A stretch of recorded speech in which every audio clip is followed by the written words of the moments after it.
গল্পের নাম বেঞ্চের ডান দিকটা। লিখেছেন আলমাস উদ্দিন। পরিচিতি রাহাত, নবম শ্রেণীর ছাত্র, চুপচাপ স্বভাবের, বন্ধুদের মধ্যে সবার প্রিয়। ইরা একটু চঞ্চল, নতুন ট্রান্সফারে আসা ছাত্রী।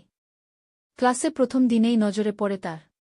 শুরুটা, প্রথম দিনেই ইরাকে বসার জায়গা খুঁজতে দেখে রাহাত ইশারা করে ডান পাশের খালি বেঞ্চে বসতে। তখন থেকেই ইরার আসন হয়ে গেল রাহাতের পাশের ডান দিকটা। প্রতিদিন একসাথে ক্লাস, মাঝে মাঝে হোমওয়ার্ক দেখানো, পরীক্ষার সময় টেনশন শেয়ার করা, সব কিছুতেই একটা বন্ধুত্ব তৈরি হল।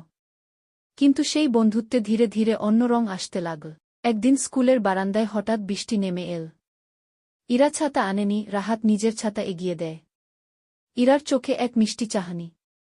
তুই সবসময় এমন কেয়ারফুল কেন? রাহাত চুপ থেকে বলে, হয়তো তোর জন্য বেশি। বদল, একদিন ইরা অসুস্থ হয়ে স্কুলে এল না। পুরো ক্লাসের মধ্যে ডান পাশের বেঞ্চটা খালি। রাহাত যেন ঠিকঠাক বসতেই পারল না সেদিন। পরদিন ইরা এলে রাহাত খাতা এগিয়ে দেয়। ইরা বলে, আমার আসল জায়গাটা তুই বুঝে গেছিস। রাহাত মাথা নিচু করে হাসে।